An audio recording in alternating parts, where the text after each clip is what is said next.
नमस्कार। Child academy से platform पे फिर से स्वागत है। हम लोग स्टेट स्पेसिफिक तैयारी कर रहे हैं और जहाँ पे हम यूपी के एडिशनल फैक्ट्स की स्टडी अपने आप में कर रहे हैं। एडिशनल फैक्ट्स यानी कि स्कोर मार्किंग क्वेश्चंस होते हैं, अपने आप में बहुत छोटे छोटे फैक्ट्स होते हैं।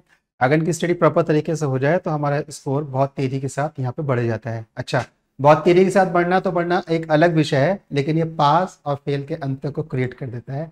इसलिए बहुत छोटी छोटी इन्फॉर्मेशन भी पर्टिकुलरली स्टेट स्पेसिफिक एग्जाम को लेकर हमारे पास होनी चाहिए। तो उसी स्टेट स्पेसिफिक एग्जाम को ध्यान में रखते हुए हम एक बार क्या करेंगे, पॉपुलेशन डेटा को रिवाइज करेंगे यूपी के पूरा का पूरा, कि 2011 की पॉपुलेशन के अकॉर्डिंग, डेटा के अकॉर्डिंग इस समय यूपी का डेटा क्या चल रहा है, क्योंकि अभी नेक्स्ट पॉपुलेशन का डेटा आना बाकी है।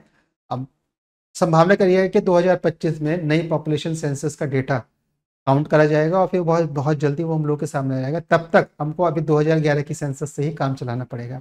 और 2011 की सेंसस को रिवाइज करने से पहले एक बार हम यूपी का पॉलिटिकल मैप देख ले रहे हैं। ये मैप मैं आपको कई बार दिखा चुका हूँ, फिर भी आपको दिखा दे रहा हूँ कि यूपी को अगर डिवाइड करा जाएगा तो एक हमारे पास वेस्टर्न यूपी है, एक हमारे पास सेंट्रल यूपी है और एक हमारे पास ईस्टर्न यूपी है। प्रतापगढ़ हो गया, चित्रकूट हो गया, कौशाम्बी, प्रयागराज, जौनपुर, बनारस वगैरह ये हमारे वेस्ट यूपी में आते हैं। लखनऊ हमारे पास सेंट्रल यूपी में आता है और इसके साथ ही हमारे पास ये शाहजहांपुर, बदायूं, बरेली, ये सारा का सारा वेस्टर्न यूपी में निकल कर आता है। और इस बेस पर हम यूपी की पॉपुलेशन को डिस्कस करते हैं। तो अगर हम डिस्कस करते हैं तो हमारे पास से कुछ फैक्ट्स निकल कर आते हैं और उन फैक्ट्स के अकॉर्डिंग हम डिस्ट्रिक्ट वाइज इनको देखेंगे। तो पहले हम देख लेते हैं कि कौन कौन से फैक्ट्स के पर्सपेक्टिव में सेंसस ने अपना डेटा दिया है और सेंसस की रेलिवेंसी इस बात पे क्या कहती है। फर्स्ट सेंसस भारत में कब हुई थी? फर्स्ट सेंसस, कलर चेंज कर लो। The first census in India was in the year of 1872. At that time, the Lord Mayo, इनको फादर बोला जाता है। किसका फादर बोला जाता है? लॉर्ड मायो का। जो मॉडर्न हिस्ट्री के स्टूडेंट है वो बताएंगे कि लॉर्ड मायो को किसका फादर इंडियन एडमिनिस्ट्रेटिव के पर्सपेक्टिव में बोला जाता है। होमवर्क के पहला, Lord Mayo was the viceroy of India. Regular census in India started from the year of 1881। Regular census यानी कि एक पर्टिकुलर टाइम पीरियड पे जो सेंसस काउंट हो गई वो 1881 से स्टार्ट हो गई, during the time period of the Lord Ripon. After the, अच्छा एक बात और बात है कि ये लॉर्ड मायो, लॉर्ड रिपन, ये कहाँ के राजा थे या इनको ये डेजिग्नेशन दिया गया है? कोई ये डेजिग्नेशन को क्यों दिया गया है ये भी आपको पता करके बताना है कि इन सब के नाम क्या है, कि लॉर्ड क्यों लगता है और क्या इनका हाउस ऑफ लॉर्ड से कुछ लेना देना है जो ब्रिटेन में है। ये आपका दूसरा होमवर्क हो जाता है आज का, ठीक है। तो regular census in India got started in the year of 1881। 1861 से रेगुलर सेंसस स्टार्ट हो गई और जो क्रम था अभी तक का उसके हर 10 साल पे भारत में जो पॉपुलेशन डेंसिटी, पॉपुलेशन काउंटिंग थी वो होती आ रही थी। अभी कोविड के टाइम पे कुछ नए प्रोविजन को ध्यान में रखते हुए अभी इस बार की सेंसस को रोका गया है। मोस्ट प्रोबेबली 2025 में भारत की एक नई सेंसस हो जाएगी ताकि उसके फिगर हमारे पास 2025 के लास्ट तक आ जाए, क्योंकि 2026 में डिलिमिटेशन भी होना है पार्लियामेंट की कॉन्स्टिट्यूएंसीज और स्टेट लेजिस्लेचर की कॉन्स्टिट्यूएंसीज का। Census 2011 was the 15th census. कौन सी सेंसस थी? 15th सेंसस थी as per the 1872 census. 14th regular census as per the 1881 census. अगर रेगुलर सेंसस से काउंट करा जाएगा तो 14 थी और 1882 के बेस पर उसको डिसाइड करेंगे तो 15th थी। पॉपुलेशन डेंसिटी पर स्क्वायर किलोमीटर एरिया में, एक पॉइंट ले जाइए, इसके चारों ओर एक स्क्वायर मीटर का स्क्वायर बनाइए, नॉट द सर्कुलर बनाइए, तो उसको बोला जाएगा 1 वर्ग किलोमीटर पर स्क्वायर किलोमीटर। सेक्स रेशियो कितना काउंट करा जाएगा? तो पर 1000 पर सेक्स रेशियो काउंट करा जाएगा, क्योंकि भारत की स्थिति कुछ ऐसी है कि हम यहाँ पे सेक्स रेशियो मेल के बेस पर डिसाइड करते हैं। चाइल्ड सेक्स रेशियो में हम लेंगे 0 to 6 ईयर का पॉपुलेशन और उसमें पर 1000 पर फिर हम इसको काउंट करेंगे लिटरेसी रेट, यानी कि कौन लोग अपना नाम देखना पढ़ना और जानते हैं, और उसमें percentage of the literate person to be total population the 7 years of the age और द, तो 7 साल है और 7 साल से ऊपर की कितनी पॉपुलेशन है उसका कितना परसेंटेज है। लिटरेसी रेट का अर्थ है, यानी कि आपको ग्रेजुएट या 10th पास करना नहीं होता। लिटरेसी रेट का अर्थ सीधा से होता है कि जो पढ़ लेता है अपना नाम लिख लेता है उसको लिटरेट पर्सन मान लिया जाता है। जो पढ़ लेगा और अपना नाम लिख लेगा, सिग्नेचर कर लेगा, उसको लिटरेट पर्सन मान लिया जाता है। इसके बेस पर 2011 के सेंसस को अगर हम यूपी के पर्सपेक्टिव में इसके फिगर्स को खंगालते हैं तो यूपी की जो टोटल पॉपुलेशन निकल के आती है 2011 के सेंसस पे वो निकल के आ रही है 19,98,12,341। अभी की जो पॉपुलेशन फिगर निकल के आ रहा है वो 24 करोड़ के आसपास निकल कर आ रहा है। वो क्यों निकल के आ रहा है तो इसको देख लीजिए। Percentage of the total population of the country है 16.5%। मेल पॉपुलेशन हमारे पास 10 करोड़ प्लस हो जाती है, फीमेल पॉपुलेशन 9.5 करोड़ प्लस हो जाती है। और जो इसकी परसेंटेज निकल के आ रही है मेल पॉपुलेशन की वो 52.29% है और फीमेल की जो है 47.71% है। तो हम इसको राउंड फिगर में 48% लिख देंगे और ये राउंड फिगर में 52% ही रह जाएगी। यानी कि हमारे पास जो लमसम डिफरेंस है वो 4.5% पॉपुलेशन का है और ये अपने आप में क्लची पॉइंट है। ये बताता है कि हमारी जनसंख्या सेक्स रेशियो के बेस पर असंतुलित है। कम से कम यूपी की जनसंख्या सेक्स रेशियो के बेस पर असंतुलित है। भारत की जनसंख्या भी सेक्स रेशियो के बेस पर असंतुलित है। थोड़ा सा अच्छा फिगर हमको साउथ की तरफ से यहाँ पे आगे मिलता है। इसलिए यूपी के कंपैरेटिव में भारत की जो सेक्स रेशियो पॉपुलेशन डिफरेंशिएशन है सेक्स बेस पर वो थोड़ा सा कम है, यूपी का थोड़ा सा अधिक है, बिहार का इससे थोड़ा और अधिक हो जाता है। अब देखिए डिकेडल ग्रोथ रेट कितना है, तो 2001 में था 25.85% और ये 20 में आ गया है, 2011 में आ गया 20.23%। अगर इसके बेस पर हम माने कि अगर यूपी की पॉपुलेशन 20 करोड़ के आसपास और डिकेडल ग्रोथ हमारा 20 के आसपास चल रहा है और लास्ट सेंसस से हमको अभी कितने 13 वर्ष ऊपर हो चुके हैं, तो एक लमसम अकाउंट के अकॉर्डिंग यूपी की पॉपुलेशन अभी 24 करोड़ के आसपास चल रही है। अब जो फाइनल फिगर आएगा वो नेक्स्ट सेंसस में निकल कर आ जाएगा। पॉपुलेशन डेंसिटी कितनी हमारे पास 829 है। ऑल इंडिया लेवल पे कितनी है 8381 है। जो प्रेजेंट चल रही है वो 488 के आसपास चल रही है पॉपुलेशन डेंसिटी। अभी 2011 की सेंसस पर यूपी की पॉपुलेशन जो है वो 829 है और सेक्स रेशियो हमारे पास कितना चल रहा है 912 चल रहा है। ऑल इंडिया लेवल पर 2011 के बेस पर ये 943 था, तो हमारा सेक्स रेशियो और इससे कम हो गया है। यानी कि सेक्स के बेस पर जो डिस्क्रिमिनेशन था यूपी की सोसाइटी में वो नेशनल एवरेज से भी हाई है। अपने आप में नेशनल एवरेज तो बिगड़ा हुआ ही था, हम लोगों ने उसको और बिगाड़े रखा है। और यहाँ पे आपको बहुत इंटरेस्टिंग पॉइंट देखने को मिलेगा कि एक्चुअली सेक्स रेशियो किसने बिगाड़ रखा है, जो अपने आप में हाईली लिटरेट पर्सन हैं या जो अपने आप में जिनके पास लिटरेसी रेट कम है, उन्होंने सेक्स रेशियो बिगाड़ रखा है। जान के समझ के आपको थोड़ी सी हैरानी हो जाएगी। तो यूपी के जो बहुत हाई प्रोफाइल डिस्ट्रिक्ट्स हैं वहां पे आपको सेक्स रेशियो बहुत कम देखने मिलने वाला है। टोटल लिटरेसी रेट कितनी है तो 67.68% है। मेल लिटरेसी रेट हमारे पास 77% और फीमेल लिटरेसी रेट हमारे पास 57% है। तो हमारे पास अगर पॉपुलेशन डिस्क्रिपेंसी देखी जाएगी मेल और फीमेल के बेस पे तो 4.5% का डिफरेंस है, लेकिन ये मल्टीप्लाइड हो जाता है और हमारे पास 20% का डिफरेंस रेट निकल के आता है लिटरेसी के बेस पे। यानी कि जो घर का केंद्र है उसके पास शिक्षा का अभाव है। मेल के पास तो शिक्षा का अभाव था ही, उसके पास और शिक्षा का अभाव है। और जब घर के केंद्र के पास शिक्षा का अभाव होगा तो परिवार में भी शिक्षा का अभाव रहेगा। वो शिक्षा का अभाव आपको डायमेंशनल बहुआयामी रूप से मिलेगा, चाहे वो सदाचार की शिक्षा का अभाव हो, नैतिक शिक्षा का अभाव हो या ज्ञान की शिक्षा का अभाव हो, हर प्रकार से आपको देखने को यहाँ पर मिल जाएगा अपवाद को छोड़कर। Total child population 0 to 6 age group में कितनी है 15.41% और ये अपने आप में हेल्दी साइन है। अगर चाइल्ड पॉपुलेशन 15% से नीचे आ जाता है तो यानी कि अब पॉपुलेशन का जो डिसबैलेंस था, यानी कि जो रिन्यूएबल रेट था उसका नवीनीकरण की जो दर थी वो ठीक प्रकार से नहीं चल रही है। इसलिए हमको 15% की पॉपुलेशन रिन्यूएबल बेसिस पर चाहिए रहती है। मेल चाइल्ड पॉपुलेशन हमारे पास ये आती है जिसमें हमारे पास आती है 1,81,85,000 और फीमेल चाइल्ड पॉपुलेशन हमारे पास 1,86,00,000। तो यहाँ पे भी हमारे पास 15 लाख का डिफरेंस है और ये 15 लाख का डिफरेंस जो है वो प्रशंसनीय नहीं है, इसको भर्त्सना ही कर दी जानी चाहिए। रूरल पॉपुलेशन परसेंटेज हमारे पास 77.73% का है। ऑल इंडिया लेवल पे ये 3.08% का है। इसके बेस पर हम कहते हैं तो भारत राष्ट्रीय औसत की तुलना, उत्तर प्रदेश राष्ट्रीय औसत की तुलना में अपने पास रूरल पॉपुलेशन को ज्यादा होल्ड करके रखता है। यानी कि रूरल टू अर्बन का माइग्रेशन यूपी में अधिक होगा, क्योंकि हमेशा जो माइग्रेशन होता है उसमें जो अभी टॉप रेट चल रहा है, जो हाई रेट चल रहा है वो रूरल से अर्बन की ओर चल रहा है। इसलिए आप देखेंगे कि हमारे पास जो इंडस्ट्रियल क्लस्टर सिटीज हैं वहां पे हमारे पास बहुत भीड़ देखने को मिल जाएगी। अर्बन पॉपुलेशन परसेंटेज हमारे पास 22.27% है और इसके बेस पर अगर हम इन फिगर्स को स्टडी करते हैं तो यहाँ पे हमारे पास सेक्स रेशियो डिस्क्रिपेंसी या विषमता देखने को मिलती है, डिस्क्रिपेंसी देखने को मिलती है, ऑर्डनेस देखने को मिलती है।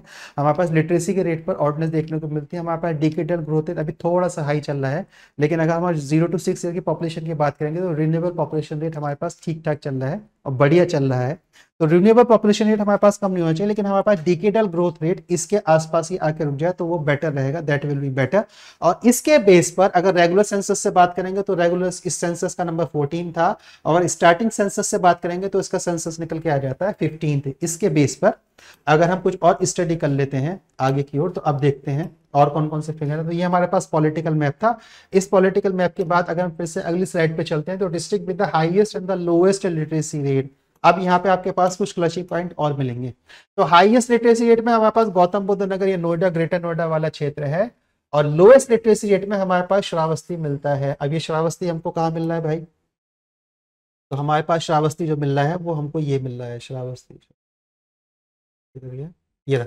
श्रावस्ती जो हमको मिल रहा है वो हमारे पास ये मिल रहा है। जस्ट ओके, तो श्रावस्ती हमको कहाँ मिल रहा था? वो हमको वहां मिल रहा था। ठीक, श्रावस्ती हमको मिल रहा है district with the maximum and the minimum female literacy. इसको देखते पहले इस बारे को देखते हैं। District with the highest and the lowest mail literacy rate. तो हाईएस्ट सबसे अधिक पढ़े लिखे पुरुष हमको कहाँ मिलेंगे? गौतम बुद्ध नगर में मिलेंगे। यहाँ पर हाईएस्ट लिटरेसी रेट भी चल रहा है। लोएस्ट मेल लिटरेसी रेट हमको फिर से श्रावस्ती मिलेगा, और यहाँ पे हमारे पास लोएस्ट लिटरेसी रेट भी चल रहा है, लोएस्ट फीमेल लिटरेसी रेट भी चल रहा है। नेशनल फैमिली हेल्थ सर्विस को बाद में देखते हैं थोड़ा सा। District with the maximum the minimum female literacy rate. तो फीमेल लिटरेसी रेट में जो मैक्सिमम लिटरेसी रेट है फीमेल का, वो हमारे पास कानपुर में देखने को मिल रहा है, और जो मिनिमम लिटरेसी रेट है वो हमारे पास श्रावस्ती में देखने को मिल रहा है। District with the highest and the lowest child sex ratio. तो जो हाईएस्ट हमारे पास चाइल्ड सेक्स रेशियो बलरामपुर में मिल रहा है, यानी कि पूर्वी यूपी की तरफ मिल रहा है, और जो लोएस्ट सेक्स रेशियो मिल रहा है वो हमको बागपत की तरफ मिल रहा है। अब यहाँ पे देखिए, ये वेस्टर्न यूपी का डिस्ट्रिक्ट है और ये ईस्टर्न यूपी का डिस्ट्रिक्ट है। अगर आप वेस्टर्न यूपी की तरफ जाएंगे तो आपको थोड़ी मेल डोमिनेटेड सोसाइटी मिलेगी। उस मेल डोमिनेटेड सोसाइटी में माना जाता है कि लड़का होना बड़ा आवश्यक है, और जब लड़का होना आवश्यक है तो वहाँ पे फीमेल फिटिसाइड से केसेस भी लगातार आते चले जाएंगे। इसको ज्यादा देख के चौंकिएगा नहीं, क्योंकि जो अगला नंबर है गौतम बुद्ध नगर का आ रहा है, इसका लोएस्ट चाइल्ड सेक्स रेशियो में, फिर गाजियाबाद का आ रहा है, फिर मेरठ का आ रहा है, फिर बुलंदशहर का आ रहा है। यानी कि लोएस्ट चाइल्ड सेक्स रेशियो में पांचों के पांचों डिस्ट्रिक्ट आपको वेस्टर्न यूपी के मिलेंगे, और ये वेस्टर्न यूपी के वो डिस्ट्रिक्ट हैं जहां पे मेल ज्यादा डोमिनेट करके आते हैं, मेल ज्यादा डोमिनेट करके आते हैं। यहाँ पे किसान आंदोलन बड़ी तेजी के साथ होता है। पूरी एक जाट बेल्ट और पंजाबी बेल्ट और गुर्जर बेल्ट यहाँ पे चलती है, जिन पे मेल का होना बड़ा आवश्यक होता है, इसलिए ज्यादा बच्चे करने नहीं है, तो फीमेल फिटिसाइड के केस आपको यहाँ पे अधिक देखने को मिलेंगे। और उसी के कारण से जब पता लग जाता है कि मेल है चुपचाप तरीके से, तो उसको अडॉप्ट कर लिया जाता है, नहीं तो उसका फीमेल फिटिसाइड्स गर्भपात करवा दिया जाता है। तो वेस्टर्न यूपी में आपको इकोनॉमिक प्रॉस्पेरिटी ज्यादा देखने को मिलेगी, लेकिन यहाँ पे आपको सोशल क्राइम और सेक्स बेस्ड क्राइम भी आपको अधिक देखने को मिलेंगे। National family health survey UP के विषय में क्या कहती है? National family health survey 5 UP के विषय में क्या कहता है? इन्फेंट मोर्टेलिटी रेट हमारे पास 50.04 है, अंडर 5 मोर्टेलिटी रेट हमारे पास 59.8 है। स्टंट अंडर द 5 ईयर्स, जो हाइट जो उनकी कम हो जाती है अंडर द एज 5, वो 39.7 है। वुमेन हुन consume the iron folic acid for 100 days during the pregnancy, वो 22.3 है। इसके बेस पर अगर आप देखेंगे तो हमारे पास ये बताता है कि हमारे पास हेल्थ फैसिलिटीज जो है वो नेशनल एवरेज से कम पर चल रही हैं, क्योंकि इन्फेंट मोर्टेलिटी रेट, बच्चा पैदा हुआ और उसकी डेथ हो गई, ये 50 आ रहा है, यानी कि अपने में हाई रेट चल रहा है।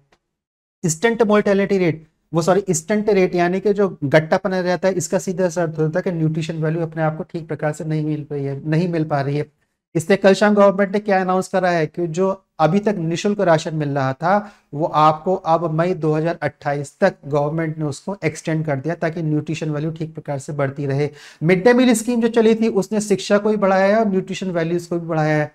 यानी कि सरकार को आपको लगता है कि बहुत बड़े स्तर पे खर्च कर रही है, इसमें से बीच में से लोग बहुत बड़ा करप्शन भी कर लेते हैं, लेकिन इसका अंतिम उत्पाद यह निकल के आता है कि इनके पॉजिटिव रिजल्ट निकल के आते हैं, जो ह्यूमन कैपिटल इन्वेस्टमेंट को एक्चुअली रियल रिजल्ट में कन्वर्ट कर देते हैं। और इस प्रकार से हमारे पास ह्यूमन रिसोर्स डेवलपमेंट के इंडेक्स में हम लोग बेटर परफॉर्म कर जाते हैं। Women married before the 18 years अभी 16% का है, इसको हमें घटाने की आवश्यकता है। एनीमिक वुमेन जो है हमारे पास 50%, ये हमारे पास एक बहुत ही मेजर कॉज ऑफ कंसर्न है, क्योंकि मंथली बेसिस पर महिलाओं के शरीर के साथ एक चक्र चलता है, अगर उसमें आपके पास खून की कमी है तो वो शरीर को पूरा निचोड़ लेता है। इस प्रकार आप देखेंगे कि भारत की महिलाएं हैं वो ठीक प्रकार से आयरन फॉलिक एसिड नहीं ले रही हैं, तो उनके पास खून की कमी हो जाएगी और हम आयरन लेते नहीं है, वैसे महिलाएं थोड़ा खाने में ना थोड़ी लेजी होती हैं, तो इस कारण से उनमें खून की कमी बनी रहती है। और इस खून की कमी के कारण जो 50% वुमेन है उनमें हमारे पास खून की कमी है। जब खून की कमी है तो आप ऐसे समझ लीजिए कि कोई इंजन है, उसमें इंजन ऑयल की कमी है। और हम जानते हैं, हम बाइक ऑपरेट वगैरह करते हैं या 4 व्हीलर ऑपरेट करते हैं, तो हमको पता है जब इंजन में इंजन ऑयल की कमी होगी तो इंजन किस प्रकार से ऑपरेट करेगा। तो इस प्रकार से उनकी जो न्यूट्रिशन वैल्यू, जो पोषण क्षमता है, वो ऑलरेडी घट कर चलेगी। और इस प्रकार से जो आने वाली जनरेशन है वो अपने आप में वीक पैदा होगी। इसलिए आपके पास इन्फेंट मोर्टेलिटी रेट और अंडर चाइल्ड मोर्टेलिटी रेट भी बढ़ते चले जाते हैं, क्योंकि जब खून की कमी है तो सीधी सी बात है बॉडी में आयरन की कमी चल रही होगी। और जब आयरन की कमी चल रही होगी तो इसका सीधा सा अर्थ निकलता है कि इम्यूनिटी पावर हाई नहीं है। तो ऐसे बच्चे जिनकी इम्यूनिटी पावर लो होती है उनके पास आपको मोर्टेलिटी रेट मिल जाता है, यानी कि मृत्यु दर मिल जाती है। एनेमिक वुमेन हमारे पास, और टोटल फर्टिलिटी हमारे पास 2 चल रहा है 2019-21 के अनुसार, और ये 2015 और 16 में 2.2 था। यानी कि अब हमारे पास हम दो और हमारे दो का कॉन्सेप्ट निकल के आ गया है। तो यानी कि पॉपुलेशन अब 2 बच्चों पर सेटल डाउन कर रही है। पॉपुलेशन का कौन सा वक्त 2 बच्चों पर सेटल डाउन कर रहा है और कौन सा वक्त 2 बच्चों पर सेटल डाउन नहीं कर रहा है, ये एक अलग विषय हो जाता है। कुल मिला के हमारे पास जो फर्टिलिटी रेट है वो हमारे पास 2 के आसपास इस समय 2021 के रेट पर आ चुका है। तो ये थे कुछ basic information in respect of the population about the UP population. इसके अलावा भी इन डिस्ट्रिक्ट को स्टडी कर लीजिएगा तो आपके पास जो सेक्स रेशियो क्राइम मिलेगा वो हमारे पास वेस्टर्न यूपी में अधिक मिल रहा है। ठीक है, अब district with the maximum and the minimum population, तो मैक्सिमम पॉपुलेशन हमारे पास जो डिस्ट्रिक्ट है वो हो जाता है हमारे पास प्रयागराज। ओके, और जो मिनिमम पॉपुलेशन आती है वो हमारे पास हो जाता है महोबा। प्रयागराज में हमारे पास ईस्टर्न सेंट्रल यूपी से ईस्ट की तरफ निकलते हुए महोबा हमारे पास ईस्टर्न यूपी में मिल जाता है। District with the maximum the minimum mail population, the maximum mail population हमारे पास प्रयागराज में है, मिनिमम पॉपुलेशन हमारे पास फिर से महोबा में है। महोबा में यहाँ भी होना और यहाँ भी होना बताता है कि रीजनल डिस्पैरिटी थोड़ी कम है, क्षेत्रीय विविधता कम आ रही है। District with the maximum the minimum female population, तो maximum female population obviously Prayagraj यहाँ पे फिर से लीड कर रहा है, तो तीनों में प्रयागराज में, यानी कि रीजनल डिस्पैरिटी नहीं के बराबर चल रही है, थोड़ी सम स्थिति में चल रही है। और यहाँ पे हमारे पास फिर से महोबा निकल कर आ जाता है। बाकी के 1 से 2 डिस्ट्रिक्ट आपको और याद करने की आवश्यकता है, जैसे यहाँ पे चित्रकूट है तो यहाँ भी चित्रकूट है, यहाँ भी चित्रकूट है, यहाँ हमीरपुर है, यहाँ हमीरपुर है और यहाँ भी हमीरपुर है, तो यहाँ पे कोई इशू नहीं है। एक बार रिवाइज कर लीजिए कि हाँ तीनों मैच कर रहे हैं। प्रयागराज है, मुरादाबाद है, मुरादाबाद है, अब यहाँ पे आजमगढ़ हो गया है, और यहाँ पे गाजियाबाद है, यहाँ पे गाजियाबाद है, और यहाँ पे जौनपुर हो गया है। तो बस फीमेल के पर्सपेक्टिव में जो तीसरा कॉलम है उसको अलग से स्टडी करना पड़ेगा, बाकी के 2 कॉलम अपने आप में मैच करके चल रहे हैं। और इस प्रकार से ये पॉपुलेशन का डेटा 2011 की सेंसस के बेस पर और फर्टिलिटी का जो लेटेस्ट डेटा उसके बेस पर हमने यहाँ पे डिस्क्राइब करने का प्रयास करा है। ऐसे ही और एडिशनल इन्फॉर्मेशन में आने वाले लेक्चर्स में आपके लेके आते चला रहा हूँ, तो इन्फॉर्मेशन बहुत ज्यादा हो जाएगी, उसको रिवाइज करते रहिएगा और याद करते रहिएगा। मिलते हैं अगले लेक्चर में, तब तक के लिए जय हिंद और वंदे मातरम।